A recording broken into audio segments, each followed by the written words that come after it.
जय श्री कृष्णा, जय श्री राम, राधे राधे। श्री जी चैनल में आप सभी श्रोताओं और सखियों का हार्दिक अभिनंदन है। कल हमने जाना था कि प्रभु श्री राम अपने छोटे भाई लक्ष्मण जी के साथ बगीचे में जाते हैं। वहीं सीता माता भी जाती हैं पार्वती माता की पूजा करने के लिए। दोनों ही एक दूसरे को देखते हैं और मन में अलग अलग अपनी छवि बना लेते हैं। और सीता मैया जब प्रभु श्री राम चले जाते हैं तो उन्हें ढूंढने लगती है कि प्रभु श्री राम कहाँ चले गए। आगे बढ़ते हैं।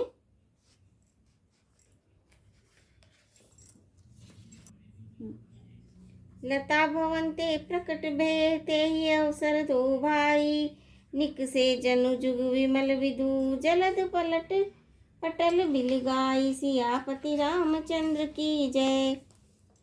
उसी समय दोनों भाई लता मंडप कुंज में से प्रकट हुए, मानो दो निर्मल चंद्रमा बादलों के पर्दे को हटाकर निकले हों।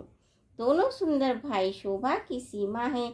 उनके शरीर की आभा नीले और पीले कमल की सी है।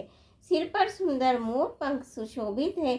उनके बीच बीच में फूलों की कलियों के गुच्छे लगे हैं। माथे पर तिलक और पसीने की बूंदें शोभायमान है। कानों में सुंदर भूषणों की छवि छाई है।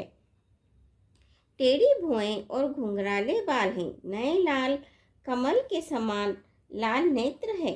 ठोड़ी, नाक और गाल बड़े ही सुंदर हैं और हंसी की शोभा मन को मोह लिए देती है। मुख की छवि तो मुझसे कही ही नहीं जाती, जिसे देखकर बहुत से कामदेव भी लजा जाते हैं। वक्ष स्थल पर मणियों की माला है। शंख के सुंदर सुंदर गला है। कामदेव के हाथी के बच्चे की सूंड के समान उतार चढ़ाव वाली एवं कोमल भुजाएं हैं, जो बल की सीमा है। जिसके बाएं हाथ में फूलों सहित दोना है। हे सखी, वह सांवला कुंवर तो बहुत ही सलोना है। सिंह की सी पतली लचीली कमर वाले पीताम्बर धारण किए हुए, शोभा और शील के भंडार, सूर्य कुल के भूषण श्री रामचंद्र जी को देखकर सखियां अपने आप को भी भूल गईं। एक चतुर सखी धीरज धरकर हाथ पकड़कर सीता जी से बोली, गिरजा जी का ध्यान फिर कर लेना। इस समय राजकुमारों को क्यों नहीं देख लेती। तब सीता जी ने सकुचाकर नेत्र खोले और रघुकुल के दोनों सिंहों को अपने सामने खड़े देखा। नख से शिखा तक श्री राम जी की शोभा देखकर और फिर पिता का प्रणयाद करके उनका मन बहुत क्षुब्ध हो गया। जब सखियों ने सीता जी को परवश प्रेम के वश देखा, तब सब भयभीत होकर कहने लगी, बड़ी देर हो गई, अब चलना चाहिए। कल इसी समय फिर आएंगी। ऐसा कहकर एक सखी मन में हंसी। सखी की ये रहस्य भरी वाणी सुनकर सीता जी सकुचा गई। देर हो गई जानकर उन्हें माता का भय लगा। बहुत धीरज धरकर वे श्री रामचंद्र जी को हृदय में ले आई और उनका ध्यान करती हुई अपने को पिता के अधीन जानकर लौट चली। मृग, पक्षी और वृक्षों को देखने के बहाने सीता जी बार बार घूम जाती हैं और श्री राम जी की छवि देख देख कर उनका प्रेम कम नहीं बढ़ रहा है, अर्थात बहुत ही बढ़ता जाता है।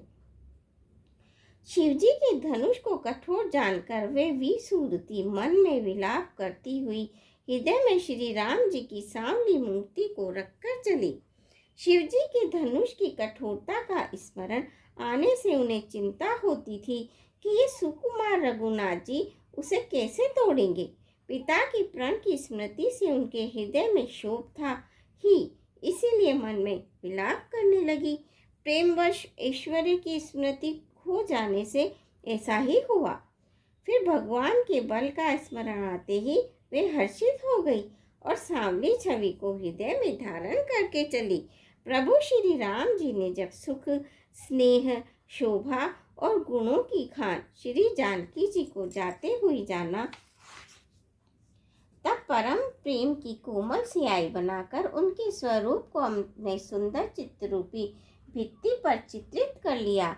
सीता जी पुनः भवानी जी के मंदिर में गई और उनके चरणों की वंदना करके हाथ जोड़कर बोली, हे श्रेष्ठ पर्वतों की राजा, हिमाचल की पुत्री पार्वती, आपकी जय हो जय हो।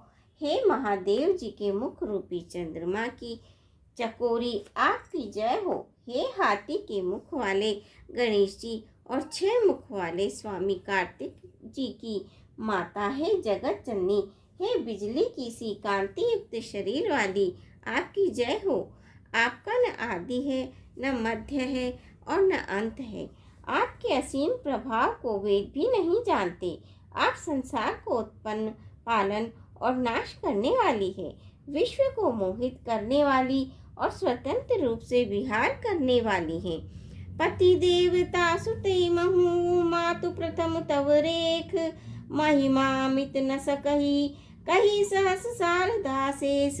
सियापति रामचंद्र की जय, पवन पुत हनुमान की जय। मंगल भवनीय मंगल हारी, दबौ सुदशरथ अजर बिहारी। दीन दयाल विरद संभारी, हरौ नाथ मम संकट भारी।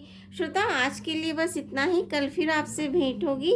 आशा है आप मेरे चैनल को लाइक करेंगे, शेयर करेंगे। धन्यवाद।